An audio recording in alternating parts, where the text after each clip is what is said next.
What's going on, y'all? It's your boy Jelani Lion from the 10 Lions podcast, and today we are reacting to Bryson TILLER discussing battling depression and his lack of love for music. If you're like me, you're a fan of Bryson TILLER, and honestly, this news is kind of shocking because obviously, as a dope artist as Bryson TILLER is, you would expect that he would love music. Before we get into this, make sure you like, comment, subscribe, and share. You think about all the music that you recorded while you was depressed. How proud are you of that music?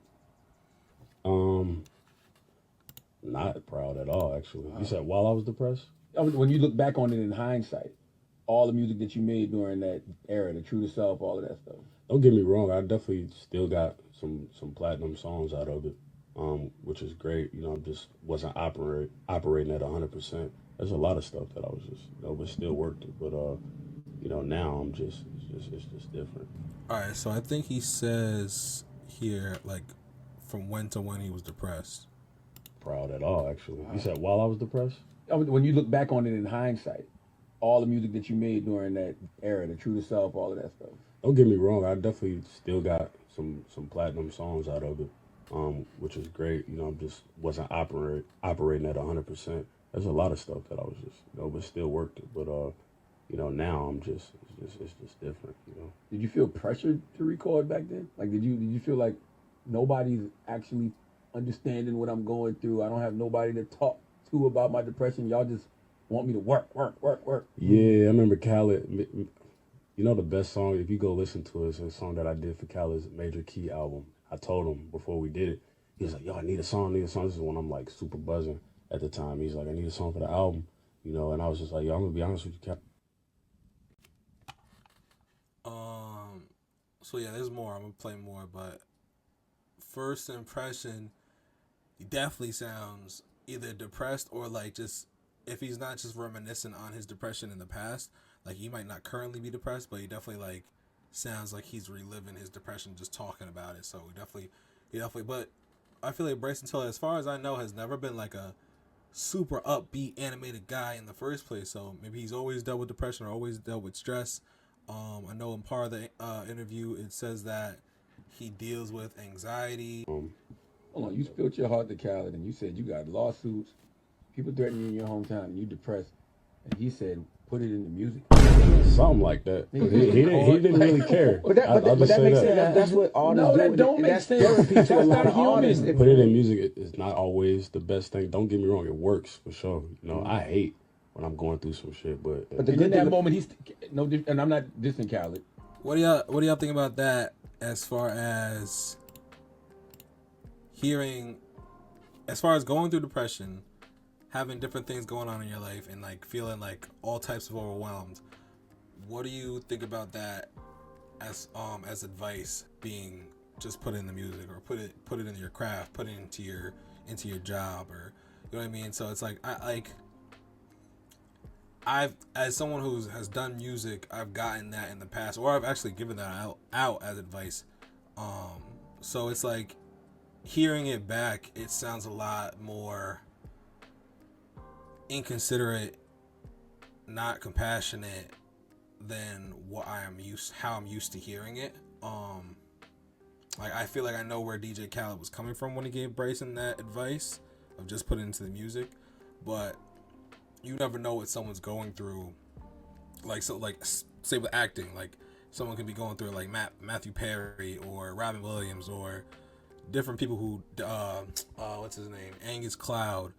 Different people dealt with depression and that led to suicide, and obviously putting it into their craft was not the best option or the right solution. You know what I mean? So like, I feel like better solutions would be like therapy, meditation, or like talking to somebody, whether it be friends, family, whoever. But so yeah, I would say putting it into your craft, putting it into the music is not always the answer or the best solution. Yeah, I'm just telling the truth. I'm telling the truth. He's only thinking about himself. Yeah, thinking about what he wants. Yeah. Biggest thing is this, like, if I'm going, Charlemagne is, love him or hate him, bro is the GOAT for like just telling it like it is. Like he just said that DJ Khaled was just thinking about himself when he told Bryson to put it into the music, put it into to DJ Khaled's album. That's real. That's real shit. And a lot of people wouldn't say that. I think that's super fire for Charlamagne to call it like it is. Moment, he's no, and I'm not dissing Khaled. I'm just telling the truth. I'm telling the truth. He's only thinking about himself. Mm-hmm. Yeah, he's thinking about what he wants. Yeah. Biggest thing is this, like, if I'm going through all this personal stuff, whatever, but I still got my confidence, sure, I'll go in the studio all day. But if I don't have confidence and I'm going through stuff, it's just not a good mixture at all. Like, I'll just make dog shit, which is what I did. I made dog shit for like 6 years straight. Huh. You know, this is kind of crazy just because I've said to different peers of mine that Bryson Tiller's first album, his debut album, Trap Soul, was his best album, has been his best album of his career. Like that's what I've personally said, and like I never understood why, but it just like no bodies of work have hit for Bryson Tiller like his first album.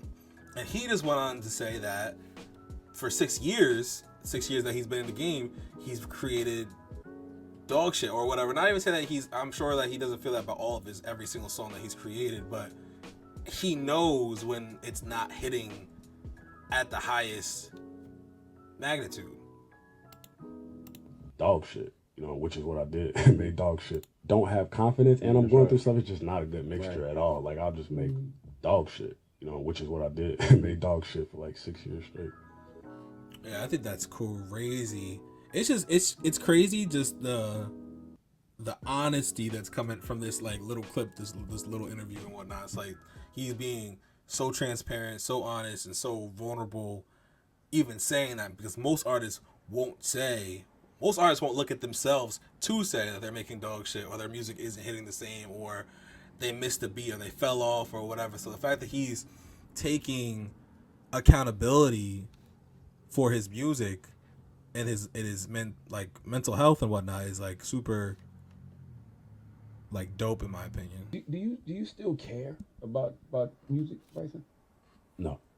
Really? Not really, to be honest with you. I do love music, but I was just telling somebody the other day, it's kind of like a relationship, you know, like a certain relationship, you know, you put so much into it, and, you know, if you don't, if you're not getting nothing out of it, you feel like you got to step out or get a little side piece, something like that, right? And that's kind of how I feel about video games. Like yeah. Your side piece.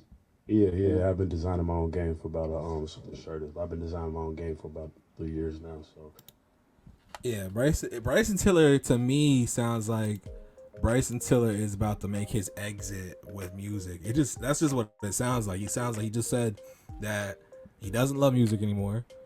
He's focusing more on gaming, like he's making his own gaming software, I don't know, games or whatever, company. So it's like, I don't know if y'all let me know what y'all think in the comments. Like I said, I don't know if y'all heard this the recent Bryson Tiller album. It's called Bryson Tiller album. But I feel like since his debut album, this has been the best project he's dropped thus far. So I don't know if this anything is set in stone as far as him feeling like he lost the love for music and whatnot. But who knows? He might pull a Rihanna and leave music and become a billionaire with gaming and whatnot. That'd be fire. You never know, but you definitely never. You would never know half of this stuff had not been for this dope Bryson Tiller interview. I've been having a lot of I love it. You know, it warms my heart.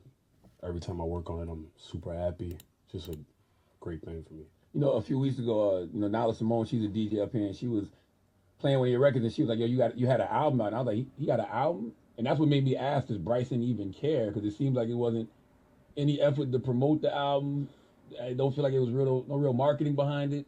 You know, it's crazy. I just saw something today. Actually, it said something about one of my favorite movies of all time. Actually, not one of my favorite movie of all time, The Iron Giant, flopped in the box office because it wasn't really promoted like that. And it's a classic. And it's my favorite movie, which is crazy. And it just was an interesting parallel there. I'm just like, damn, you know.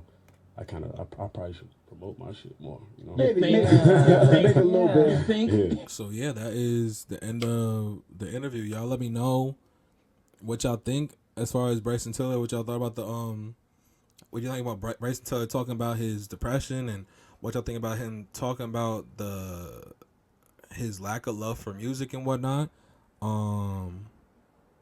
Is Bryson Tiller in like one of your favorite R&B singers? Is he top 5? Like, let me know what you guys are thinking. I thought the interview was dope. Like I said, him being able to be that vulnerable and honest with not only in the interview but with his fans, with the world and whatnot. I think that was dope. But yeah, like I said, you never know what someone's going through, and the advice that he was given from DJ Khaled, I feel like if he was in a worse headspace, it could have went worse for him. So you know what I mean? So it's like you definitely make sure to check on your friends, and if you're giving people advice, make sure you give them quality advice and not just like selfish advice. You know what I mean? Headlines podcast, over 15 episodes talking about different things, music related, dating related. We play mad games, mad jokes, different fights, arguments, debates, and whatnot. So the channel is just going to continue to grow. So make sure you subscribe. Make sure you check out the rest of the channel, and I'll see you next time.